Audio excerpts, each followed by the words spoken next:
Parashat Shelach is not an easy parasha. It's the one that discusses the episode of the Meraglim, the spies that they were sent out on a mission to investigate Eretz Israel, to describe it to the people, to see what it's all about, where we should enter from, if it's strong, what are the characteristics of it, is it true everything that we've heard about it, what exactly is waiting for us there. Unfortunately, they came back and they did not give us very good news, even though they did say some good things about the land. They brought some fruit. They demonstrated that this is Eretz Zavat Halav Udvash. It is the land that flows honey and milk. But as soon as they said that, they added some more information, negative information, Lashon Hara. They spoke bad about the land. And as a result of them speaking bad, and part of the negative information that they brought with them was scary. They scared the people, they scared the nation.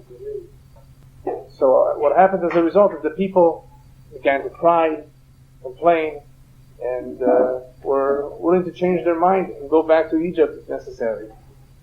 So there's several questions over here. We need to understand, first of all, we're dealing with very righteous people.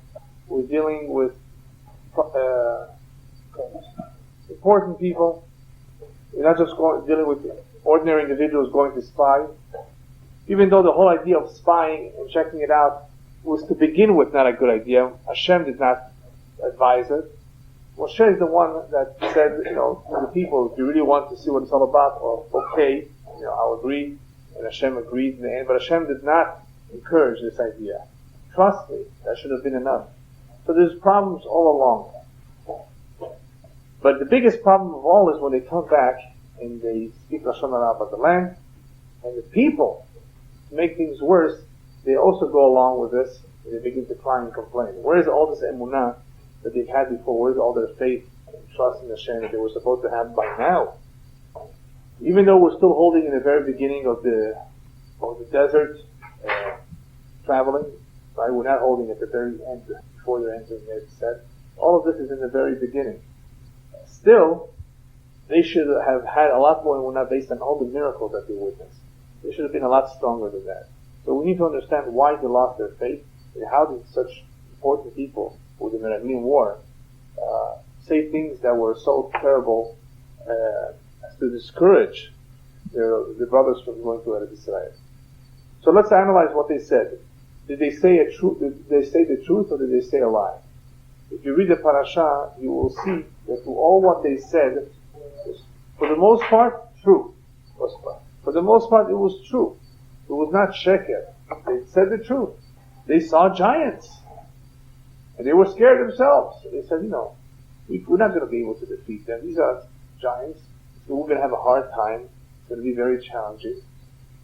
They brought the food. The food, yes, it's beautiful and it's good food. So almost everything they're saying is true. Where lies their problem? In the additional information that they were not asked to attribute. What's that extra information? The best way to understand it is with a mashal. There was once a very rich man who had no time to go shop for himself a suit, to buy himself clothing. He sent a messenger and he told him, tell me what the store has, tell me the color of the suits, the size, the material, the price, and how it looks. That's all I'm asking from you. So he went and came back with the information. The size is size 44, the color is gray, the material is wool, virgin wool, right? That's the best, right? And the price is $400 for the suit. Is that expensive? Okay. He came back with the information. Anybody going to complain? No. The man who sent him is not going to complain. He's going to be happy. This is what he sent him for. This is what he came back with. The owner of the store is also not going to complain. He said the truth. But what happens if the same messenger went to the store, comes back with all that information, and at the end he says it's not worth it. Right. And it's not worth it. The addendum. He's put the whole thing. So the owner of the store is for sure going to be unhappy. Of course. Right? Who asked you for your opinion? You were asked to come with the information. You were asked that's all. That was your job, is to provide information on what I have to sell, what my merchandise is all about. Don't add. It's none of your business to give an opinion. You weren't asked for an opinion, so don't give one. These individuals gave an opinion. It's not possible for us. It's not for us. It's not possible for us to come to the land. Who asked you for an opinion? We sent you on a mission to provide information, to clarify to us, to give us a better picture of what's waiting for us. Don't give an opinion. The problem with their opinion also is that it was an exaggeration of the situation. It wasn't accurate. Even though they described everything, for the most part true, but they exaggerated. By exaggerating and elaborating, giving their opinion, they instilled fear in the people. And that's where the beginning of the problem is that they said what they were not supposed to, they added more information, and that additional information, who said it's true?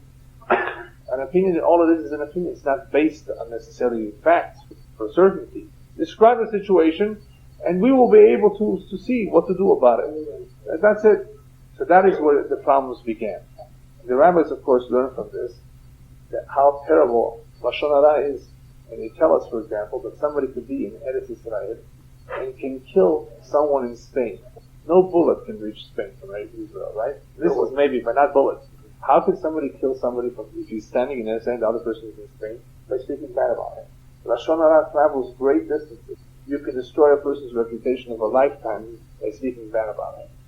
And that is the seriousness of this Avon Lashon Hara. And that is, it's no coincidence that there is a smichut, a connection between the end of Parashat Balotecha, as we mentioned last week, the whole episode with Miriam, remember in Aaron speaking about Moshe, that was Lashon Hara. And right now the beginning of Parashat Shelach, also another episode of Lashon Hara. You see the connection? And what comes after Parashat Shelach? Anybody remember? Torah, Machloket. See, one leads to the other. The Sinat Chinam, the baseless hatred, the Lashon Hara, the Machloket, the division, the lack of Ahdut amongst the people. So this is a terrible Avon. Before we go on, it's important to take note of some of the words here. Caleb and Yoshua were the only two faithful messengers. And what does Caleb say? Tova haaretz me'od me'od. Right? The land is excellent. The land is very good. Me'od me'od. It's a very unique language. Tova haaretz me'od. If you want to say very, you say me'od. What's me'od me'od? The only other place where you see the words me'od me'od is in Pirkei Avot. Me'od me'od. Very, very much should you be humble. Okay? No, I'm not going to me'od me'od. Okay? Well, the only two places where it says me'od me'od is here, where Caleb is saying the land is very, very good, and in the words of the rabbis, heveh shefel ruach, me'od me'od, heveh shefel ruach. A lot, you should be humble. What's the connection between?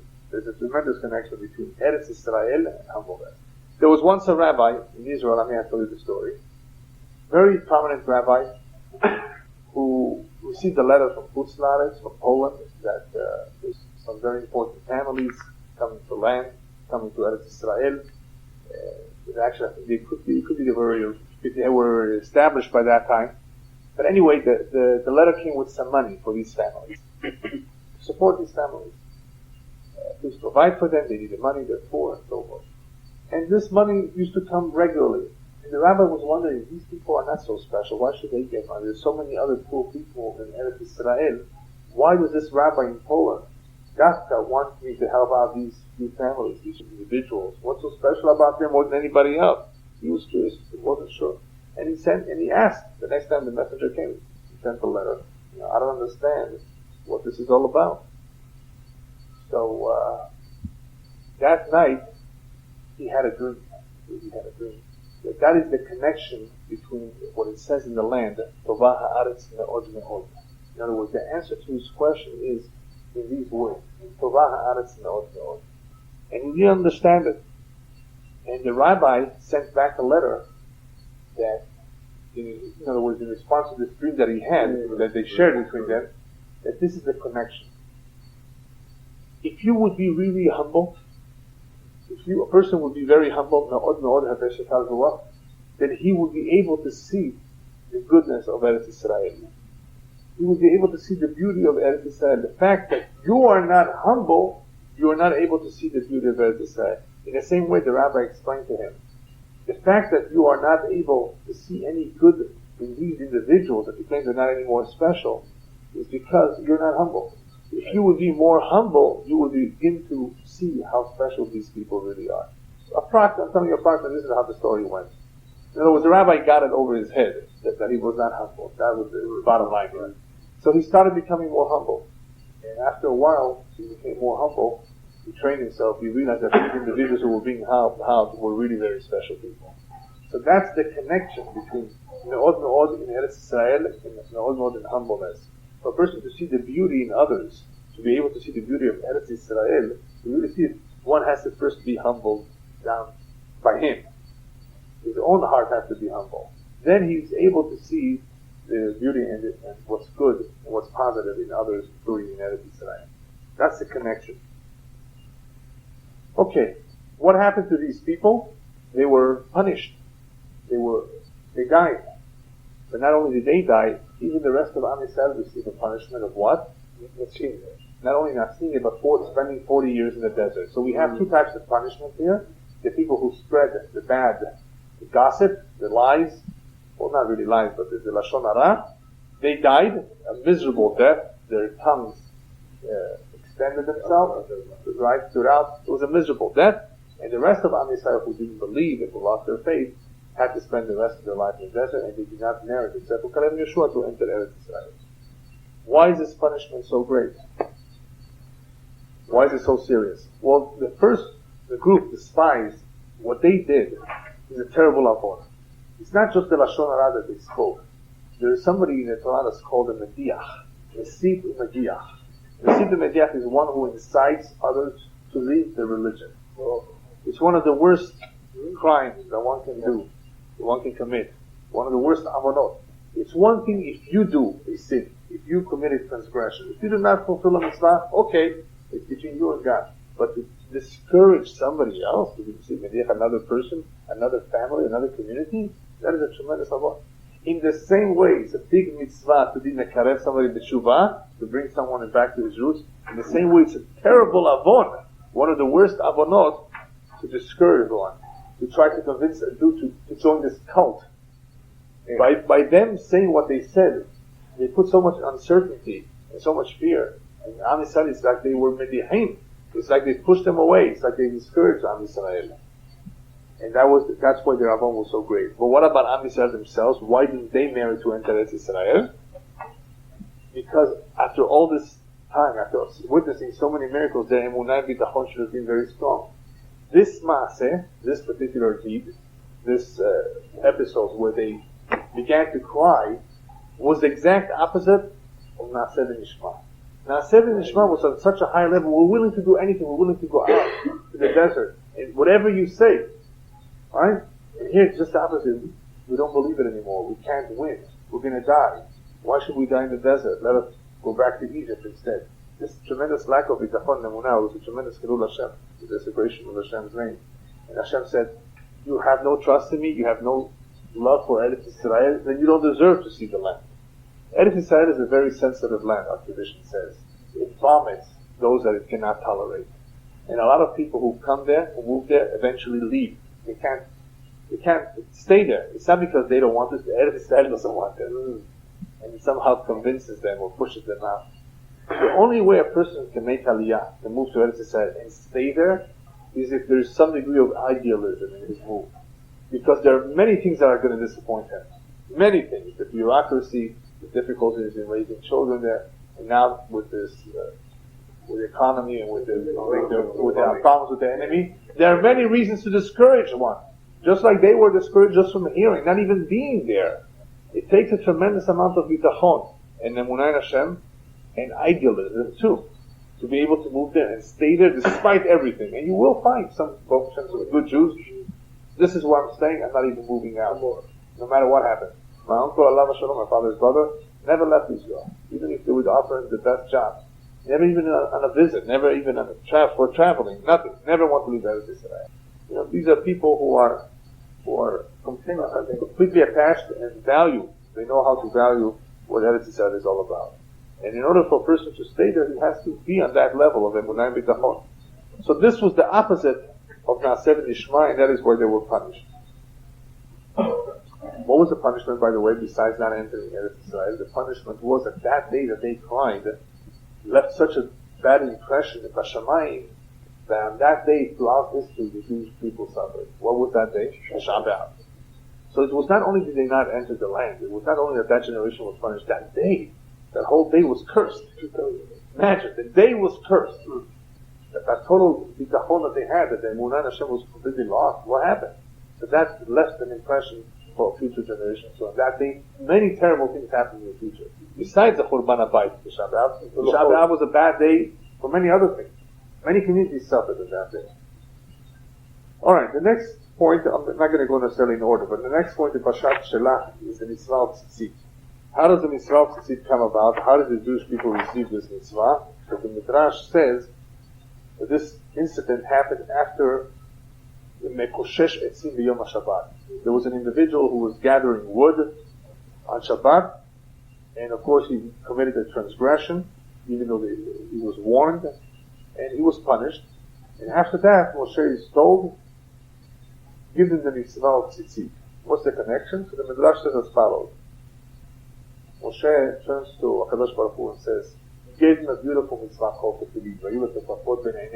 It protects them. A whole week, a Jew puts on tefillin, he's reminded of his purpose in life, he's reminded that he's a Jew, and what he's supposed to do. Tefillin is something very powerful. Comes along Shabbat, he also has tefillin. He needs another reminder. He needs a constant reminder. Hashem says, okay, I'm going to give you a mitzvah that is for 7 days a week, not 6 days a week. The mitzvah of tzitzit. Yeah, and most especially during the day. During the night, it's a segula. It's good to wear tzitzit, but you don't have to. Unless you're, of course, you're still walking around. You need to sleep with, right? So I'm going to give you a mitzvah that applies for 7 days a week, and that's the mitzvah of tzitzit. Now, people underestimate the koach of tzitzit. I must tell us that Lavo. Mashiach comes, whoever was very careful with tzitzit will have many avadim from the goyim, the non-Jews, who will be his servants because of this mitzvah. For this mitzvah, many will serve him, and this mitzvah does protect one. There are stories of people who, because of the tzitzit that they put on, somebody shot at them and they missed. It was like a bulletproof. Yeah, somebody shot at them and he missed, like a flak jacket. Yeah. There was a story of a paratrooper in the 6-day war. A paratrooper who went to Yerushalayim, who jumped off the plane, and before he jumped off, he decided, well, should I take my talit and tefillin with me? Because he didn't need it then, but he took it anyway with him. And at the point that he jumped, he didn't realize it, but there was a Jordanian sniper shooting. And the Jordanian sniper shot at him, but he didn't feel anything. He checks himself, he checks his bag, and he sees that there was a bullet in the sidur that was in his talit and tefillin. It got lost into the sidur. That's it. So we see all these mitzvot are not only important, not only are we doing the will of Hashem, they actually have a segula, they protect us as well. Anyway, but this tzitzit is not only a protector, it's not only a reminder of the mitzvot, there's another segula to it. And we find that in the Parashat Tzitzit. It says, "V'lo taturu achrei levavchem v'achrei einechem," should not follow your hearts and your eyes, asher atem shonim achreihem. Leman tizkiru v'azitem et kol mitzvotai. By having the tzitzit, by looking at them, by kissing them, by fulfilling the mitzvah, one is able to evade averot. There was once an individual to evade. There was once an individual who was familiar with all the prostitutes in the neighborhood. All of them. He once heard that there was a very special madame that charges a lot of money, but it's not something special, and she's far away and she's expensive. And he wanted to try that one too. And he went to great lengths, and he crossed waters and rivers and oceans or whatever to reach that place, and he finally goes up. And the Gemara there describes that she had ladders of gold, a bed of gold, and linen, and everything, precious stones and everything. And he's finally ready to do the Averah, but his tzitzit banged on him. The tzitzit that he had on him. He wore tzitzit at that time. And he held himself back at the last moment because of the tzitzit. What? No, this one was special. No, I don't know exactly what happened at that time. Maybe he took it off. or who knows what. Yeah, here somehow, maybe there was a Rebbe in Hashamayim. Maybe at this point there was a Rebbe in Hashamayim. They were insinuating to him, and so he stopped. And even the Zonah, was impressed by this whole maaseh. Yeah, eventually they both made the Teshuvah, and I think they got married in there. She converted. She was a Goya. And basically that's approximately the story briefly. Yeah. Anyway, they both came together b'kedusha instead of b'tumah. Right? But the point is that Tzitzit stopped this individual from committing a terrible avirah.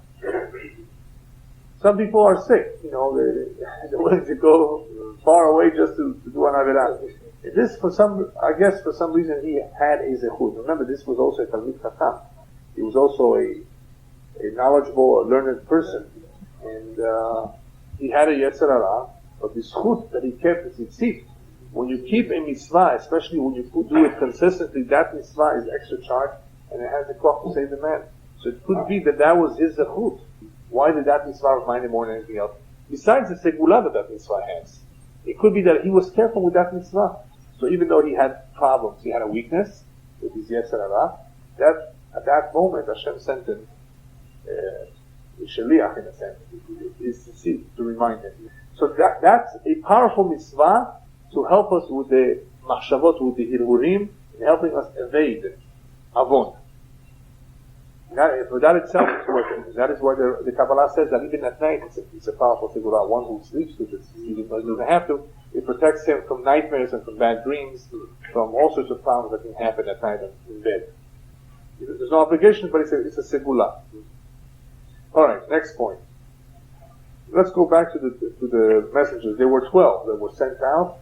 Only 2 of them came out good, Yeshua and Caleb. The 10 were bad, and they gave bad news. When Yeshua sent spies right before they entered Yericho, he sent only 2, and they came back perfectly fine. Why over there did 2 come back perfectly fine, good, exactly? They didn't complain, they didn't say anything wrong. And here you have 12. By the way, why do we need 12? Why couldn't we send just 2 or 3? For political reasons, because every tribe complains. I don't trust Reuben. Yehuda says, I want from my tribe. The same problems we have today. Nobody trusts each other. So anyway, that's why they sent 12. Yeah, we only need 2. Yeshua sent 2. So what's the difference between this period of time in history and that time, right before the Red He said 2 is enough, and they're okay to get along fine. They come back with good news. And here's 12. What's the difference? The difference is the lack of achdut. The Baal Shem Tov gives a beautiful mashal to explain it. The Baal Shem Tov says that there was once a king who went out with his soldiers in the forest, and he saw a beautiful bird on a tree that he never saw before, and he wanted to have it so he can analyze and study it, but he didn't have a ladder. So what did they do? They had one soldier on top of another soldier, one guy on the other guy's shoulder, 1, 2, 3, I think 5, whatever it was, but it took them until they were able to reach to the top. As soon as the 5th guy is about to move over and catch the bird, the guy at the bottom lost his balance. He lost his balance and they all fell. As a result of them all falling, the bird just flew away. Right. So the Baal Shem Tov says, what happened? What do we see here? There's a lack of balance, there's a lack of achdut between everybody. The whole thing is weak. The whole chain is weak. Right. Exactly. Nothing. You cannot accomplish anything if there's no achdut. There's no milchamay. Even this man shalom. Yeah. Right. So the problem here, the Baal Shem Tov says here, is with the 12 there was no achdut. There was no unity there. And that is why you got. They went. Right. That's why you got the results you got. But with Yeshua, with the 2 individuals, you had unity. They knew where they were going. They knew what the tachlit was. They knew what they had to accomplish. They didn't consider politics. So the achdut remained. The politics destroys the achdut. They need each other also, so it's okay. Yeah. But anyway, so the key here is achdut, is unity. If you have unity, you can accomplish things. If you have a lack of unity, then nothing will help you.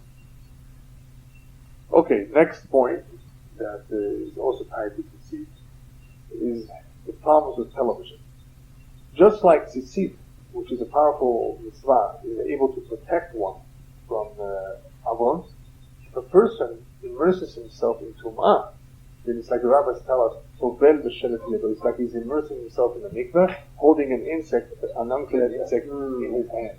The mikveh, the water mikveh, or the mikveh will not help him. Right? In the same way, if a person does bad things, like watch dirty movies, right? At the same time he puts on tzitzit. It's a contradiction. The tzitzit won't help him anymore. Even the goyim agree with this one, that the TV does a tremendous amount of damage. It destroys the family unit, right? Husband barely speaks to his wife, there's no communication, the children do bad in school because of that. But besides all of this, what is going into the mind? You know how powerful TV is? TV puts into your mind even those things you don't want to hear and see, that you would rather have not, but it's forcing it on you. Unless you quickly, no, you switch the channels right away, but nobody does that, right? All the commercials, all the movies today, especially, it's not like 30 years ago where there was just a little bit of decency, exactly. A little bit of decency. It's only a waste of time, but you were entitled to have a little bit of diversion, right? People, went to a play. People want to go to a play. People want to see a show, a documentary on history. Fine, but today I hear everything is garbage and violence. So all of this affects the mind. It affects the mind 100%. People are influenced by it 100%. So all of this is chaval. All that a person is doing, the mitzvah, the tzitzit, right? All the kedusha that he's trying to restore is being neutralized by the tum'ah, which is very powerful. So the two cannot get along together. That is why the commentaries tell us another important point. If you want to know why this generation became weak in emunah, they didn't have to do it. What did they do wrong? So they tell us, Sherafu yedehem min Torah. There's a place called Refidim, right? The commentaries tell us why Refidim. Sherafu yedehem min Torah.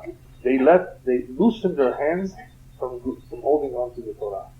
In other words, when one lets go of the Torah, when one does not have a class in Torah, when one does not study Torah, and his mind is only immersed in the shtuyot, the nonsense, in the garbage, then that's what he becomes. We see garbage every day. We go just by going in the street, by driving, by going to the supermarket. But at least if you have a shiur of Torah, if you open up a sefer, you're able to clean your mind, right? You're able to neutralize the tumah, hopefully. You have a balance, and hopefully much more kedusha than tumah. But if one has nothing, if one lets go of the Torah, the whole day that's all he's thinking of. I'm walking home last Motzei Shabbat, and it was terrible. I heard somebody, I'm not going to say who, on my street, I don't even know them well, they're Jewish, talking on the phone right after Motzei Shabbat, excited. So what are we going to do tonight? What's the latest movie? I heard Unfaithful is very special. As soon as I heard that, I said, Shema Yisrael. Unfaithful. Shema Yisrael. Oy vavoy, I was dying, shani shamu tadamar, I said, my ears have to hear something like this. I don't know if you know what that is, but there's a big ad lately for this latest movie called Unfaithful. And what do you see in this ad? Terrible lack of tzniut, of course. And you can see what unfaithful. How could a Jew think about things in a movie? This is the tumash and the tumah. This is all the levels of tumah together. How could a Jew think of going to if you go to a movie and just waste your time? It's one thing, but you go to a bad movie and to see something so bad like this, what kind of message is it going to give you? That's what they imitate now. What kind of chinuch, what kind of education is this going to give the boy? He was talking with a cell phone outside his house. I can hear a young boy. He must be 20 years old. Oh, yeah. 20 or in his late teens. Oh, my boy. Terrible. That's what but that kind of a thing, that I was so disturbed. I said, how could Jewish children be doing something? How could they be going to see something called unfaithful? Oh, terrible. That's what they imitate. That's why they want to stop it. And where does all this come from? From a lack of Torah. Sherafu yedehem min Torah. A person who lets go of the Torah, his emunah becomes weak. They should trust HaKadosh Baruch Hu. You have to work hard for a living, they tell you. Very hard. What about the Torah? HaKadosh Baruch Hu gives you parnasah. Spend 8 hours at work. Go to a shiur Torah. Spend some time with your family. Life is not only about work. What's the problem? It's the lack of bitachon, lack of emunah in Hashem. All of this is because of a lack of studying Torah. That is what the commentaries tell us. The source of all the problems of this generation was that many times. They let go of the Torah, they were not attached to it. As a result of that, they came up with all sorts of bad ideas and complaints that what they all had in common was a lack of faith or weak emunah. Alright. The next point in Parashat Shelach is the mitzvah of Chala. It says, as soon as you come to Eretz Israel, Reshit arisotechem Chala tarimu truma. The Chala is like truma, is like a portion that you move from the dough. As long as you have approximately 5 pounds of dough that you make at one time, depending, of course, what you're making, but basically bread or similar types of bread. There may be different types of bread. No, not masrot. There's Chala from the Isa, from the dough, that must be removed. We don't have time to go to all the halachot of Chala right now, but it's a mitzvah that applies in Israel and the Chutzlaretz today, even though the Chutzlaretz is more midivrei sofrim. It's by rabbinic decree, it's a custom, so we should not forget about this mitzvah. But the real mitzvah applies in Eretz Israel. Small case that you burn. Today the Kohen does not eat it. It would belong to the Kohen. Because today we don't have tahara. We're all unclean. This has to be eaten the tahara. It was a korban. No, not a korban. It was a matana for the Kohen. Just like the truma was, this is just like the truma. This is exactly like the truma, except this is taken from the dough. What is the idea over here? The idea is very similar to the mitzvah of bikurim. The very beginning of the halal. Small piece, first you give to the Kohen. First you give it to Hashem.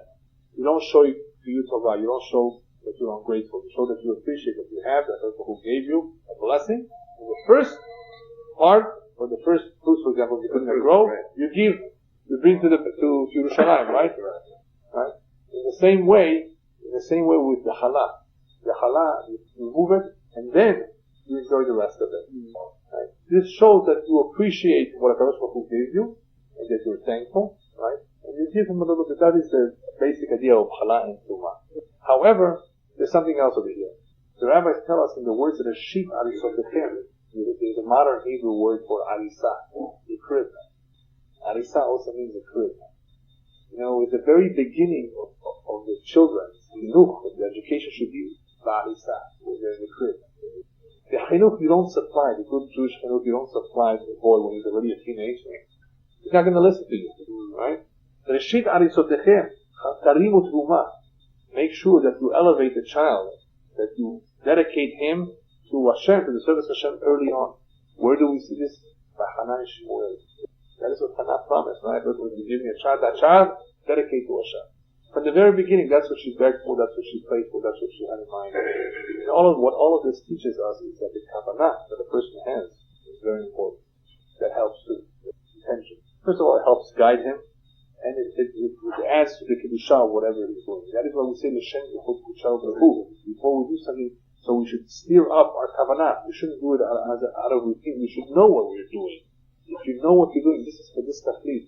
You do it with a lot more kavanah, and it's therefore a much more complete mitzvah than just doing it without knowing what you're doing or out of routine. Yeah.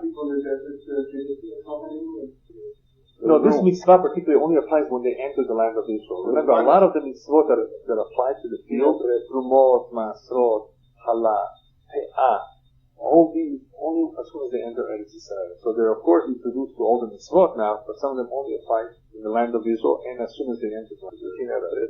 What? They had the mandat. Right, they had the mandats too. Anyway, so this mitzvah of Reshit Arosotechem is supposed to enhance or develop the Ain Tovah, the good eye that a person should have, positive eye of looking at what Hashem has given him, and not the other way around, complaining about what he doesn't have. Attitude.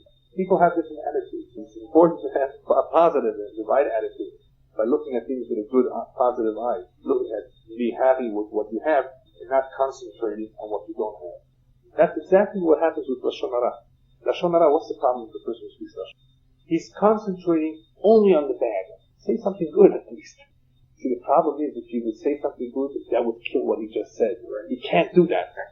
If he begins to say something good, he will not be able to say something bad. The two are opposites. A person therefore always has to develop the ratzon, the desire to always find something good in a person. A lot of people complain that they have no shalom bayit. My wife is like this. My husband is like this. The first question should be, tell me, is there anything good that you like about your wife or about your husband? Oh yeah, she's a wonderful mother. They say, Be happy, you fool. Right? How long has he been married? 30 years and He's a devoted husband. He works, but he has a pet. He's devoted, right? So we all have weaknesses. What do you think you two are together? So you could help each other. If a person has a problem, you help him. You don't complain about it. If a person has a problem, he's like, then he needs help. Go ahead and try to help him. Don't complain about it. Doesn't have complain. Try to concentrate on what good is in an individual, and you will not have time to look at what's bad. You will not want to speak bad. The reason people speak bad is because they don't look for the good. If they saw this individual has this positive quality, they will not look at the bad. They will not concentrate on that. Okay, the last point is Moshe's prayer. Moshe's praise to HaKadosh Baruch Hu, as he always has done, protect the Jewish people, don't destroy them, even though you're very upset of them. Right? What are the Egyptians going to say? That he couldn't bring the people into the land. Right? You're tolerant. Right? You're kind.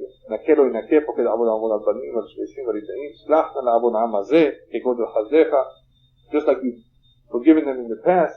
And Hashem says, what is the purpose of all of this prayer over here? Why is this emphasized?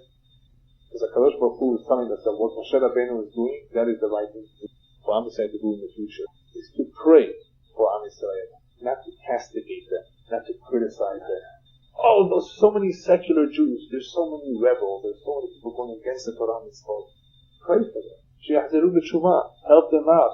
Instead of cursing them, instead of criticizing, pray. Ask Hashem, to be compassionate, to help these people out. That's the correct attitude. Because all the Nevi'im, all the prophets, there were quite a few of them who spoke bad about Am Yisrael, who criticized. You have such a terrible, stubborn nation. They were punished. Yeshayahu said, this people has unclean lips, and he was punished in the lips. He was burnt in the lips. Later he was killed also, because he spoke bad against Am Yisrael. Elyahu Navi, who criticized Am Yisrael, what's his tikkun? He has to come back every single time in every single brief. He has to appear. You know what? Am Yisrael is fulfilling your mitzvot. The circumcised Jew, the most secular Jew, who circumcised his child. So Elyahu Navi is being metaken, what he always was criticizing about. The correct thing is to speak good about Am Yisrael, is to find the good side. They're not doing things right because they don't know. They're behaving the way they are behaving because of the galut. They've been scattered, they've been persecuted. It's not because they're Rashaim. They would love to do the mitzvot. We need to speak good about Am Yisrael because there's enough accusations. Yeah, there's enough. We don't have to participate in help the accusing angel. We have to do what Moshe Rabbeinu is, and that is to help Am Yisrael by praying for it.